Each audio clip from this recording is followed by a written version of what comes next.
Thought and character, thought and character 5th part है। विचार और चरित्र, विचार और चरित्र 5वां हिस्सा। Suffering is always the effect of wrong thought in some direction. Suffering is always the effect of wrong thought. दुख सदैव बुरे विचारों का परिणाम होता है। दुख सदैव बुरे विचारों का परिणाम होता है। जो लोग दुख से पीड़ित होते हैं अपनी ज़िंदगी में, कहीं ना कहीं उसमें बुरे विचार भी होते हैं। वो दुख हमेशा बुरे विचारों का परिणाम होता है, ऐसा जो है बुद्ध भी कहते हैं, बुद्ध भी कहते हैं। और ये स्वयं ये जो है ईसा भी कहते हैं इस चीज़ को, बाइबल में कहते हैं कि suffering is always the effect of wrong thought in some direction. दुख सदैव बुरे विचारों का परिणाम होता है। It is the saying of lord Buddha, there is suffering, first. Second है there is the cause of suffering, there is cessation of suffering, third है। फोर्थ है there is a path of cessation of suffering, cessation of suffering. यह बुद्ध का वचन है। It is the saying of lord Buddha, ये बुद्ध का वचन है। बुद्ध कहते हैं दुख है, दुख है मतलब देयर इज सफरिंग। दुनिया में आदमी अगर पैदा हुआ है तो उसका दुख का सामना होगा ही, दुख का सामना होगा ही अगर आप दुनिया में पैदा हुए हो तो। ये बुद्ध कहते हैं। दूसरा कहते हैं, ये बुद्ध का वचन है, there is cause of suffering, suffering दुख का कारण है। दुख कोई भी हो उसका कोई ना कोई तो कारण होगा ही। कार्य कारण ये बुद्ध का सिद्धांत भी है, कार्य कारण ये बुद्ध का भी सिद्धांत है। कोई भी कार्य के लिए कोई ना कोई तो कारण होता ही है। तो दुख का कारण है, दुख कोई भी हो उसका कोई ना कोई कारण है जरूर। तीसरी बात जो बुद्ध कह रहे हैं, दुख का निरोध है। There is cessation of suffering, there is cessation of suffering. दुख कोई भी हो दुख का निरोध है, दुख का निरोध है। और फिर आगे बुद्ध कहते हैं there is a path of cessation of suffering, दुख निरोध का मार्ग है। ऐसा नहीं है कि बुद्ध कहते हैं दुख का निरोध है, तो बुद्ध इसीलिए कहते हैं दुख का निरोध है कि ये अगर ये कहा जाए दुख है, दुख का कारण दुख है, अगर दुख ही दुख कहते रहोगे तो उससे लोगों में निराशा फैलती है। लेकिन बुद्ध का जो दर्शन है वो आशावादी है, आशावादी है और ऑप्टिमिस्टिक है, पेसिमिस्टिक नहीं है, आशावादी है। इसीलिए बुद्ध कहते हैं कि दुख है तो कोई बात नहीं है, दुख का कारण है और दुख का निरोध है। दुख का निरोध मतलब दुख को ख़त्म किया जा सकता है।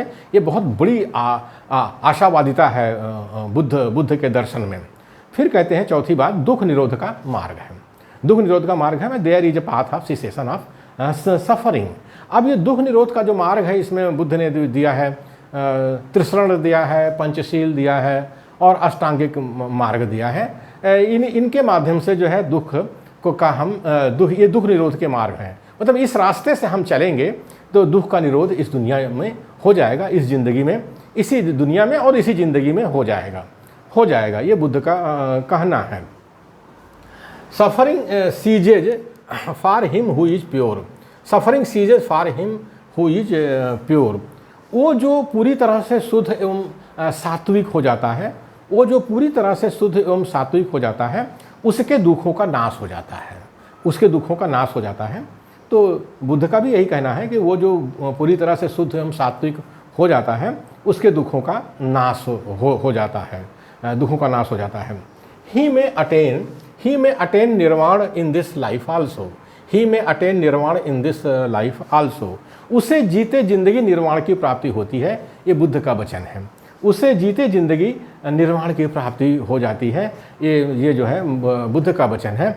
इसके पहले जो है जो देव धर्म वाले थे वो कहते नहीं इस दुनिया में जो है निर्वाण आपको प्राप्त नहीं होगा, इसी ज़िंदगी में और इस दुनिया में आपको निर्वाण प्राप्त नहीं होगा, आपको दान दक्षिणा देना पड़ेगा, जो पुरोहित हैं उनको दान दक्षिणा देना पड़ेगा और देव के नाम पर देना पड़ेगा। देव कोई ऊपर आसमान में बैठा है, 7वें आसमान पर बैठा है, तो आपको दूसरी दुनिया में मतलब इस जन्म में तो नहीं मिलेगा और दूसरी दुनिया में जाना पड़ेगा।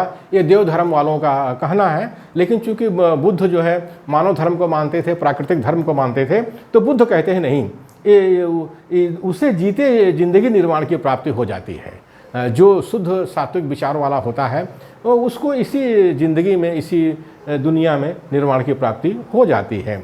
ही में attain heaven, he may attain heaven in this life only, he may attain heaven in this life only। उसे इसी जन्म में स्वर्ग की प्राप्ति हो जाती है, उसे इसी जन्म में स्वर्ग की प्राप्ति हो जाती है। ऐसा बुद्ध का कहना है कि इसी जन्म में स्वर्ग की प्राप्ति हो जाती है। There is no